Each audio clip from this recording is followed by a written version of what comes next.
Thank you, Professor Ghosh and Professor Mukherjee. It's a real honor and a real pleasure to be back face-to-face in Calcutta instead of on a little screen from London. So thank you again for the invitation. I'll just check all this works. So a new era of therapy is the title of my talk. These are my disclosures, some of which are actually relevant. So we've heard already at this fantastic conference that lupus has a spectrum of presentations, mild, moderate, and severe, and this is a theme of my talk. So we've heard brilliantly from Amita Agarwal about preclinical lupus and the triggers for lupus. Sunlight we know about, vitamin D, I haven't put on the slide, drugs, chemicals, smoking, and certain viruses, and we're recognizing also that COVID may be relevant. Genetics have been covered very comprehensively in the earlier talks as a risk factor. And then Amita's talked about preclinical and the development of autoantibodies in apparently healthy individuals. And I guess this is the trigger here. This is the big problem here.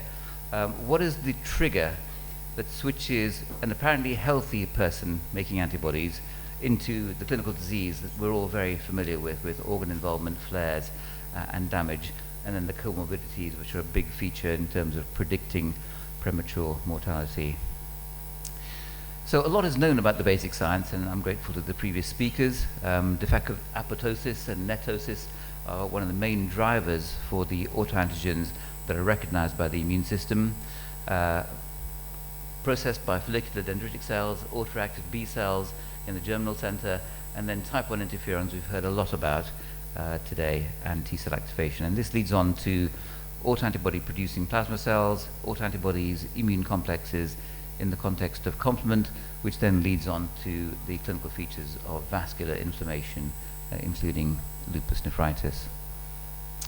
So I'm going to talk about treatment mostly, but there are some areas that I think are important in terms of treatment, the implications for treatment. So I'm just going to talk about arthritis briefly, neuropsychiatric disease, which I know Professor Laurent Arnaud will talk about, and I'll just touch briefly on antiphospholipid syndrome. So we're all very familiar with Yakut's arthropathy. It's an inflammatory arthritis. It's a non-erosive arthritis that can impact disability and reduce quality of life.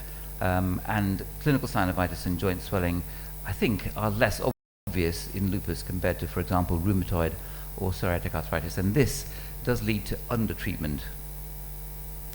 So I think as rheumatologists, we think we're pretty good at picking up inflammatory arthritis, but actually it turns out we're fairly useless. In the context of lupus, assessing synovitis is notoriously inaccurate in young women with lupus. And this is where I think ultrasound can be very helpful. And this is a study from Ed Vital's group. We contributed a few patients to this study. So all these patients underwent, 133 patients underwent ultrasound, and 78 picked up positive synovitis. This is not working. And only 53 of those patients who had ultrasound-proven synovitis had swollen joints. So this is a major underestimate of synovitis. And the study was designed that everybody would undergo ultrasound scanning. They'd all receive a single 120 milligram intramethylprednisolone, and then the question was, which of those patients responded? So you can see that there was a response. We had a big problem with fibromyalgia in this study, I'm not quite sure why. But if you had a positive ultrasound scan, that predicted a good response to methylprednisolone, as you'd imagine. So the implications of this study, I think, are quite profound, at least as a practicing rheumatologist seeing lupus patients. Pain without clinical joint swelling, but positive ultrasound scan may benefit from treatment. So I think I'm using a lot more ultrasound now in my lupus cohort as compared to the rheumatoid arthritis clinic around the corner. By contrast, a negative scan can allow you to taper steroid or even come off steroids and carry on hydroxychloroquine. So I think we should be using more musculoskeletal ultrasound to guide treatment in SLE. I think we're far behind the rheumatoid arthritis doctors here, and we should catch up. And we should think about using ultrasound for inclusion in clinical trials, which is the whole point of this study that Ed Vital put together. Briefly, neuropsychiatric lupus is one of my recent interests. A big problem, psychosis, seizures, strokes, psychological disorders, and transverse myelitis. We're all familiar with the ACR classification criteria, and the problem with this criteria is that none of these are specific for lupus. and, for example, headache and mood disorder do not need immunosuppression. And I think there's a consensus now that there is high time to revise these criteria for neuropsychiatric lupus, and I think there's a definite need to include neuropsychiatric lupus into clinical trials. We've heard already that every single industry trial of lupus specifically excludes neuropsychiatric lupus. So there's a huge unmet need here. So at the bedside, in the clinic, can you and I elicit neuropsychiatric symptoms accurately? The problem here, as I've just shown you, is numerous symptoms, often non-specific, and these symptoms come and go over time. So my question to you in the audience, and especially the trainees, do you routinely ask about psychiatric or psychological symptoms in your rheumatology consultations? Yes, in all patients? I don't think so. Yes, in patients who are flaring? Maybe. When I remember? Or no? And I think this is, to be honest, I think this is what I do when I remember to ask the patient, especially if they've got active disease. And again, this is a huge unmet need in picking up neuropsychiatric symptoms. So some people think I'm rather eccentric. For many years now, I've noticed that lupus patients, when they're starting to flare up, and I talk to them about this, they say they have nightmares. These are terrifying nightmares. People trying to kill them, their families dying, airplane crashes, traffic accidents. And it struck me that nightmares may be a manifestation of neuropsychiatric lupus. So we published this recently with Melanie Sloan, who's the second author, and she's a clinical psychologist from the University of Cambridge. And she's done some fantastic work. So Melanie has put together a huge cohort of lupus patients online, and she's sent them all questionnaires. And these are all very general questionnaires. They're not specifically focused on neuropsychiatric lupus. And the results were startling. So if you can see here, 566 lupus patients and a healthy friend. So we asked the questions to the healthy friend and the lupus patients, and hallucinations come out to be very common, certainly more common than the healthy friend. Mania more common. Disrupted sleeping is the term for nightmares, more common. And then very worryingly, suicidal thoughts were seen more commonly in the lupus patients compared to the healthy friends. And what was also very striking is that more than half of these patients had never or virtually never reported their neuropsychiatric symptoms to their family doctors or to the rheumatologists. And across the whole data set, so this is comparing healthy controls with the patients, across the whole spectrum, you can see that these symptoms were much more common amongst the lupus population than the healthy controls.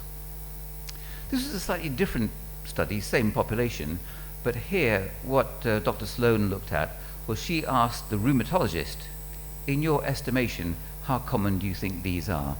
So how common do you think hallucinations, mania, and suicidal thoughts are in your lupus populations compared to what the patients reported? And you can see there's tremendous underestimation by rheumatologists and physicians, including neurologists and psychiatrists, of these neuropsychiatric symptoms. So I think what this is telling us, and this is what we all know, rheumatologists rarely ask about neuropsychiatric symptoms. Patients don't tell you about their symptoms because they fear you're going to lock them in a psychiatric ward and give them antipsychotic medications. The problem here, as we all know, is that there are no reliable objective tests for many of these symptoms. There's a very poor correlation between investigations and neuropsychiatric symptoms. Brain MRIs and EEGs often normal. They're usually done in all patients to exclude other causes. And the end result, and this has profound implications for treatment, which is the theme of my talk, delayed or misdiagnosis is the rule rather than the exception. It's a massive unmet need, and as I said earlier, it is time to think about including neuropsychiatric patients into clinical trials. And this is Melanie Sloan's study. So this is what you see in your patient, chronic illness patient, comes to see the doctor, your lab results are normal, goodbye. So I think the message here is listen to their patients and their families and begin to ask about neuropsychiatric symptoms. And the way I approach this is I do ask them, do you have nightmares? And as you've just shown, they do often say yes. My next question is, do you have nightmares in the day? Now you now think that's a fairly crazy question. The patients know exactly what I mean. And that's my key into asking about hallucinations. So if you're seeing nightmares during the day, so-called daymares, are you hearing voices? Are you seeing things that are not there? And that's quite a neat route into asking about neuropsychiatric symptoms. It's been quite useful to me. Phospholipid syndrome we're all very familiar with, but these symptoms can occur in lupus patients, and they can be due to phospholipid syndrome, which is thrombosis, rather than a neuropsychiatric lupus. And when this occurs in the same patient, this can be very tricky to identify. Briefly, phospholipid syndrome and lupus. We know about lupus nephritis. It's an immune complex deposition, whereas in antiphospholipid syndrome, it's a microangiopathy with thrombosis and ischemia. And just to remind you that APS patients have a higher risk of complications for a renal biopsy. I think I've spoken about this at previous meetings. And we think the reason that these patients bleed after a renal biopsy is this: intimal edema and fibrosis, which reduces the ability of the renal vessel to vasoconstrict after a biopsy. And the key actually is in the biopsy. So the presence of a thrombotic microangiopathy and fibrous intimal hyperplasia, these both massively increase your risk of bleeding after a renal biopsy. And the bleeding risk, very importantly, is completely unrelated to anticoagulation. It's an intrinsic risk due to the pathology that you're seeing in the kidney. In other words, the very reason you're doing the biopsy to look for a thrombotic microangiopathy or fibrous intimal hyperplasia, those are the risk factors for bleeding after the biopsy. So we're doing fewer biopsies in these high-risk antiphospholipid antibody patients. Very strict adherence to bridging anticoagulation, defer your renal biopsy, and we tend to do these all as inpatient biopsies. Generally, routine biopsies are done as day cases in our unit, but these patients tend to be admitted for the biopsy. So now to the main part of my talk, treatment in lupus.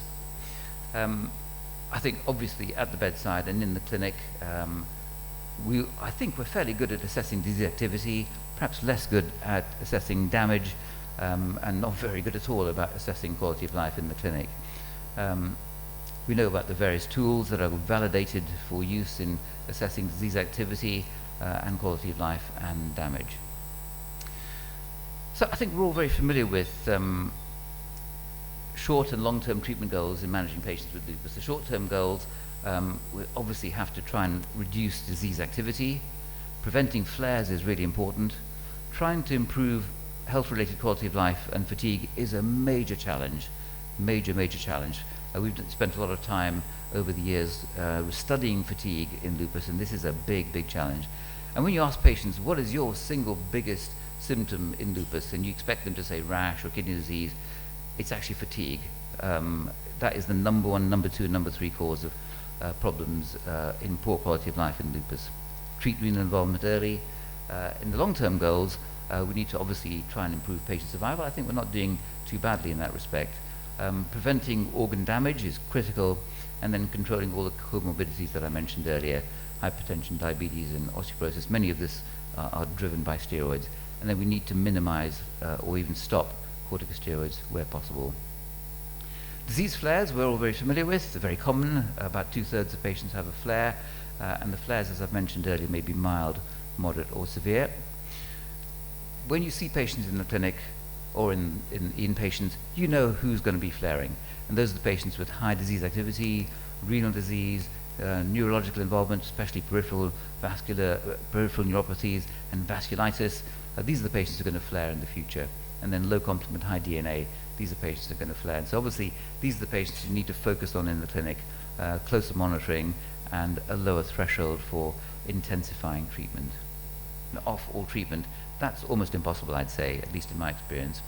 So as a surrogate, lupus low disease activity state has emerged as a more achievable target. Preventing flares, I've mentioned. Preventing damage accumulation is really important. So treatment of lupus has come a very long way, and it's been a very long and tortuous and winding road.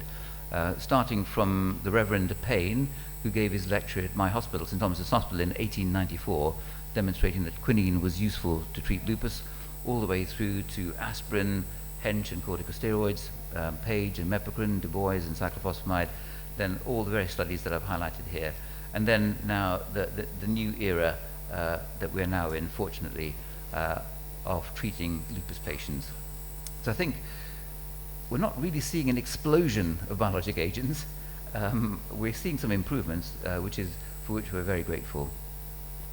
So these are the current guidelines for treating lupus, published just this month in the Annals of Rheumatic Diseases, and you can see now that they're including anifrolumab, and again it comes back to my theme of classifying patients into mild, moderate or severe disease. Everybody gets hydroxychloroquine, corticosteroids in as small a dose as possible, tapering to 5 milligrams a day or less, or stopping, and then the standard medications we know about, and then belimumab and anifrolumab are now included, and voclosporin is also included. This is the same part of that paper treating lupus nephritis, and you can see voclosporin is now mentioned. So it's a very easy to read paper, unlike the previous EULAR guidelines, which I find really hard. There's hundreds of recommendations. This is a much easier document to read, and I encourage you to read it. It's just out now this month in the Annals of Rheumatic Diseases. So it's worth repeating. Prednisolone, I think there's now a consensus that I think we're seeing some improvements, that people are using less corticosteroids, thank goodness. This terrible dose of 1 milligram per kilogram today should be banished. It's not evidence-based and contributes massively to damage and premature mortality in our patients. So Zahir Amora and others, and Professor Riza Stora from northern Spain, have suggested IV methylprednisolone in very small doses, followed by very low doses of oral prednisolone, and he's shown that actually intravenous steroids has a very difficult pharmacodynamics and pharmacokinetics compared to oral steroids, and is less toxic and acts as a sort of fire extinguisher. And then there's the Pexivas corticosteroid protocol, which is actually half the standard dose. And both these can be useful in terms of minimizing steroid. So that begs the question, once you've got a patient on steroids, can you stop steroids? And this is a very important trial from the Paris group. This is a proper randomized control withdrawal trial, 52 weeks. 61 patients were allowed to continue prednisolone, 5 milligrams as maintenance dose, and 64 patients stopped prednisolone under 20 milligrams of hydrocortisone cover for 4 weeks. So it's quite a quick stop of steroids, and the other group continued prednisolone. And the outcome was how many patients flared using the SLEDAI flare index. So here's the headline.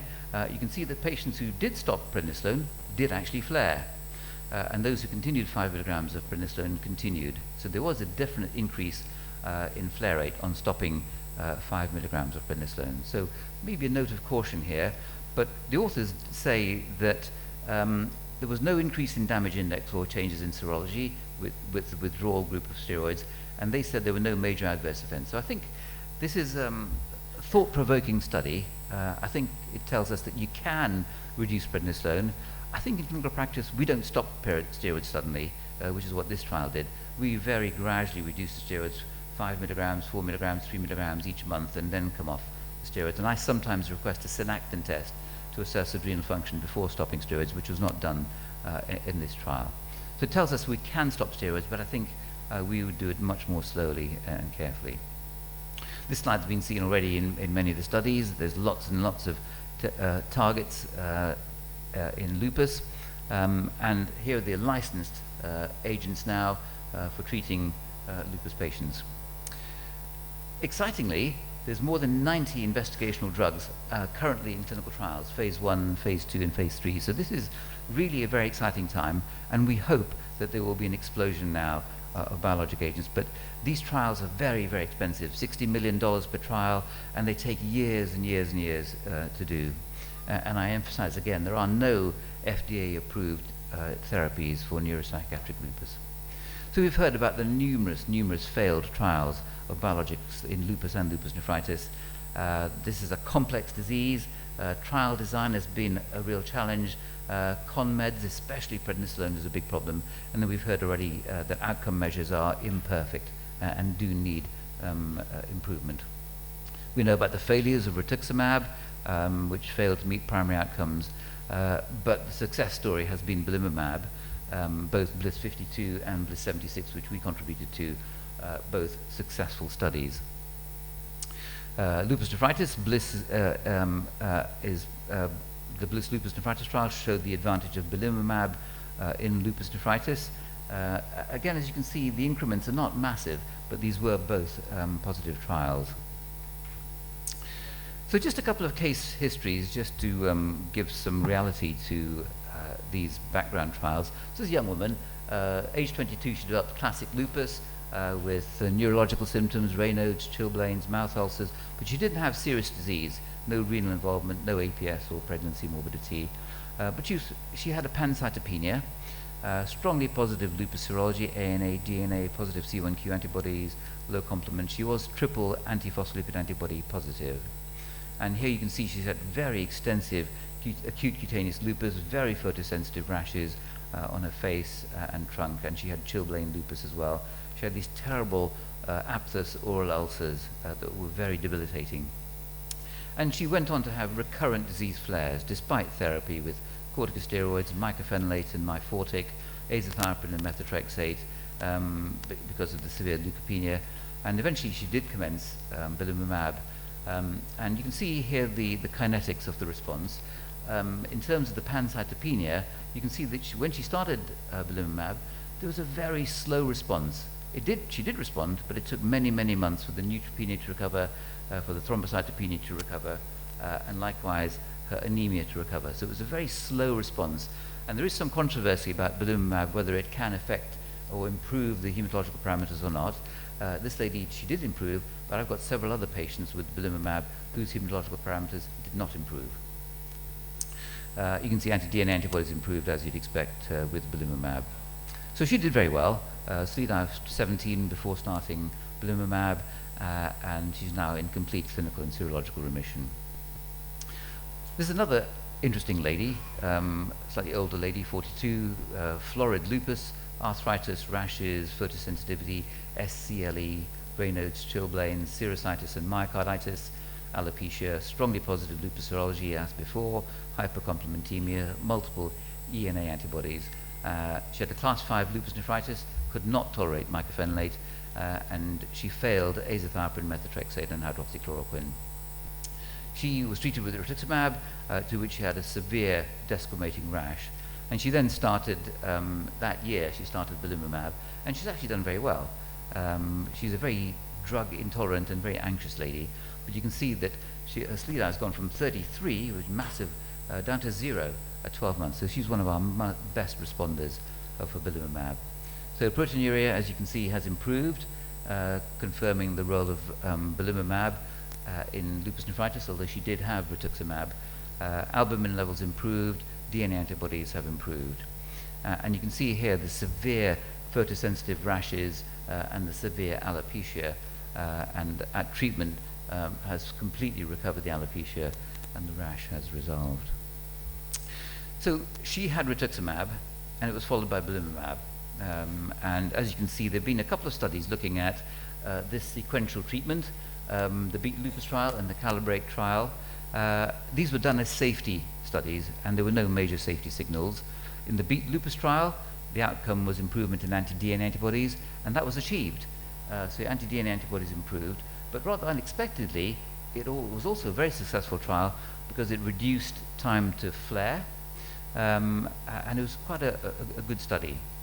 So there's a 70% improvement in anti-DNA antibodies, threefold reduction in severe flares, no safety signal. The Calibrate study was done in California. This was focusing on lupus nephritis. Similar idea, rituximab, cyclophosphamide, and methylprednisolone induction, followed by belimumab or placebo as part of the trial. And again, no difference in the rate of renal response. Belimumab delayed B-cell repopulation. There was no hypogammaglobulinemia, which was the big fear in both these trials, and no serious infections. So GSK went on to try and replicate these studies. This was a big industry-led trial, the Bliss Believe trial, 3 arms of the study, belimumab plus placebo rituximab, belimumab plus rituximab, 2 shots, or belimumab standard of care. And you'd have thought, based on the preliminary data, this would be a positive study. It was not. Another disappointing negative study. The primary efficacy endpoint was a proportion of patients achieving disease control, CDI-2K, without immunosuppressants or low-dose steroids. and you can see that at 52 weeks there was no difference in the responders. There was also no difference in the responders at 64 and 104 weeks, so a comprehensively negative study. Adverse events were fairly similar across the group, so a very disappointing study. Just a brief word about our own experience of belimumab. So this is our workload in the lupus unit at Guy's Hospital. We've taken a hit like everybody else has in the COVID era with a reduction in the numbers of patients. We treated belimumab according to the strict NHS England criteria, diagnosis of lupus, SLEDI-10, positive DNA and or low complement, absence of lupus nephritis and absence of CNS disease.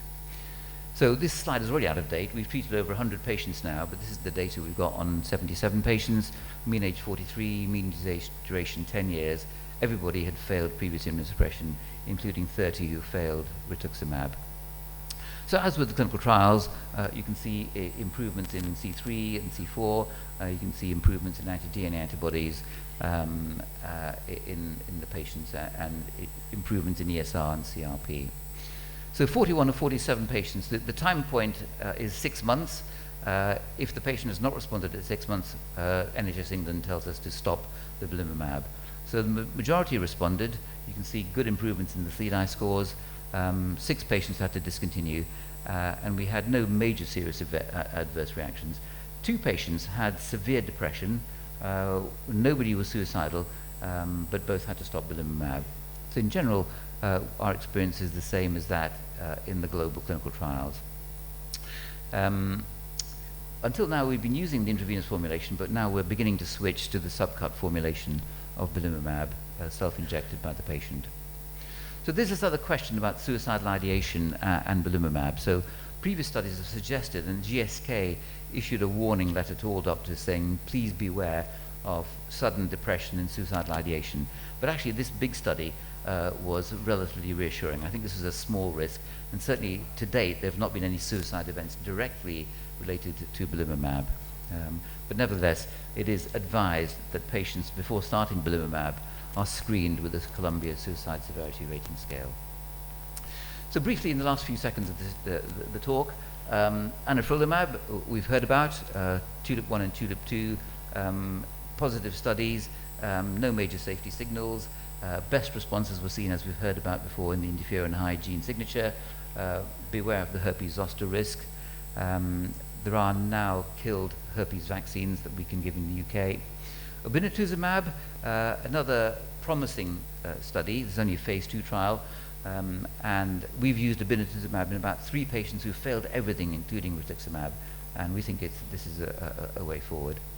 Baricitinib, we've heard about already. These trials were not successful, and the trial program has been discontinued. Other approaches, co-stimulation blockade, can be helpful. The dapirolizumab study we're contributing patients to, iscalimab is another study, and other phase 3 trials are underway. CAR T-cell therapy we've heard about already. I didn't realize this, but this is what it costs in the UK, £282,000 per patient per year. So I don't think this is going to be rolled out anytime soon in the lupus patients. And this study's been mentioned already. A very, very exciting and very promising study. These patients went into complete remission, drug-free remission in all 5 patients. But we've heard already the FDA just issued a warning. This is relating mainly to patients who received CAR T therapy for malignancies, but they're now seeing a signal emerging of T-cell malignancies in these patients who previously received CAR T-cell therapy. So this has put a bit of a dampener on this. We've been approached by commercial companies to do CAR T-cell therapy in our lupus nephritis patients, but I think I'm getting a little bit hesitant about that, given these warnings. Non-adherence, I've mentioned many times today. This is a huge problem, and I think you all see this as well as we do. Lupus patients just don't take their medications. Either intentionally, they have no intention of taking your medication, or what's more common, they just forget to renew their prescription. And there are many, many factors for non-adherence in patients, not least of which is the number of treatments that these patients are taking. So just as an example, a patient on hydroxychloroquine comes into the renal clinic, has a biopsy, and then leaves with 8 or 10 different medications after the renal biopsy. So these are important studies. We're all familiar with this. This is actual perfect adherence to azathioprine, only 17%. Good adherence to mycophenolate, only 20%. And these are huge studies from the USA. So this is a huge problem. There's no point having expensive drugs if patients are not going to take them, and patients don't take them. So I've started using mycophenolate drug levels and hydroxychloroquine drug levels, both of which are available to us. And it is astonishing the number of patients say, yes, doc, I take my hydroxychloroquine every day, regularly, drug level come back 0. And they say, doc, I don't understand this. I'm taking the drug regularly. So I'm using a lot more of this. And obviously you can't challenge the patients, but you just say, well, look, what can we do to help you to take the medications more regularly? So this is my last slide. I think this is a huge problem. There's no point having new, expensive, fancy drugs if the patient's not going to take them. We know that non-adherence predicts flares and predicts renal failure. Minimizing steroids, I think, is a huge uphill task, but I think we're making some progress in that. We all have to assess cardiovascular risks, thrombosis risks, minimize corticosteroid bone loss, give vitamin D to everyone on steroids, immunize everyone where possible. Risk of malignancy is not such a big problem. And then address these other problems, fatigue, poor sleep, and psychological issues. So these are all my colleagues at Guy's and St Thomas's who've helped me. Thank you very much for your attention. Just on time.